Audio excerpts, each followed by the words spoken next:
Os alto-falantes captam um sinal elétrico e o transformam em som. A chave para tudo isso é uma bobina de voz de fio magnético e um ímã permanente que atraem e repelem um ao outro.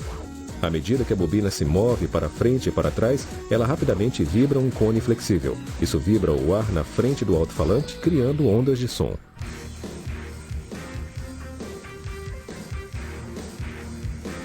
Os alto-falantes contêm pelo menos 2 conjuntos de ímãs e cones chamados de drivers.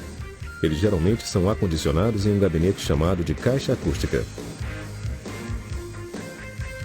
Para construir a estrutura magnética interna, a fábrica começa cortando 2 placas de ferro, cada uma com 120 milímetros de espessura. Elas passam uma de cada vez em um torno. Primeiro, a ferramenta do torno aplana e alisa as superfícies, livrando-as das marcas feitas pela serra. Depois, corta-se um buraco pequeno no centro de uma placa e um buraco maior no centro da outra.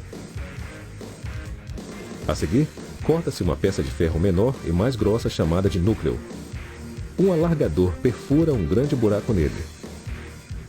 É aplicada uma cola epóxi de grande aderência ao núcleo e à placa traseira, a placa com um buraco menor. As peças são coladas e aparafusadas porque a união precisa ser forte o bastante para suportar a atração magnética intensa. Um filtro de espuma é colocado no orifício para garantir que o cone vibrador não atraia poeira e cause danos internos. Agora a cola é aplicada na parte estreita do que é chamado de cesta de metal, uma estrutura de alumínio fundido que vai apoiar a estrutura magnética e o cone. A placa dianteira com o orifício maior é aparafusada no lugar sobre a superfície colada. Então a parte de baixo da placa dianteira é colada e um lado de uma ferrita, um anel de cerâmica feito com pó de ferro. Depois de colar a ferrita à placa dianteira, eles aplicam cola no outro lado da ferrita, depois viram a cesta para fixar a placa traseira. O núcleo se encaixa no orifício maior na placa dianteira. Eles inserem calços para centrá-lo enquanto a cola seca.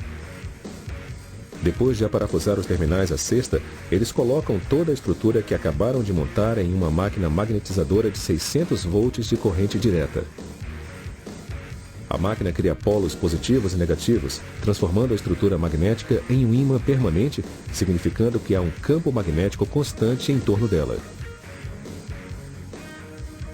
Agora, eles enrolam a bobina de voz, o ímã magnético que vai interagir com o ímã permanente.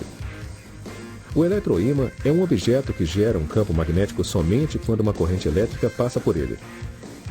Eles enrolam um fio de cobre com isolamento esmaltado, colocando-o a uma folha de plástico rígido. O polo positivo desta bobina será atraído pelo polo negativo do ímã permanente.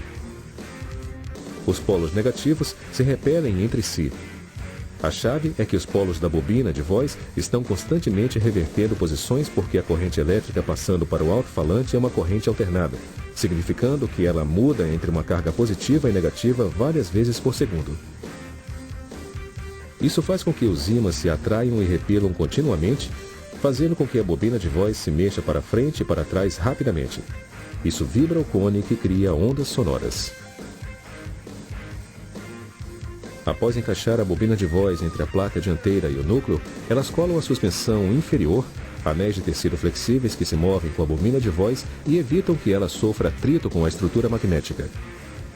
A seguir, elas colam um cone. Ele geralmente é feito de papelão, plástico ou metal. Depois, eles soldam as conexões elétricas.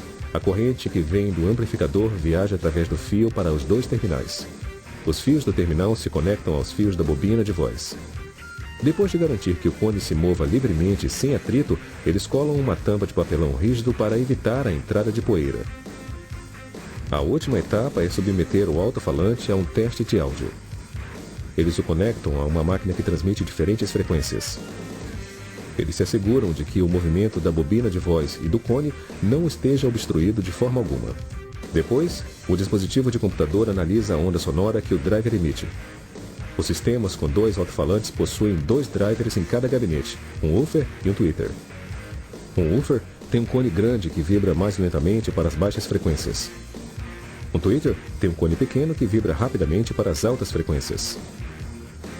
Sistemas triplos possuem um terceiro driver com um cone de tamanho médio para as frequências médias.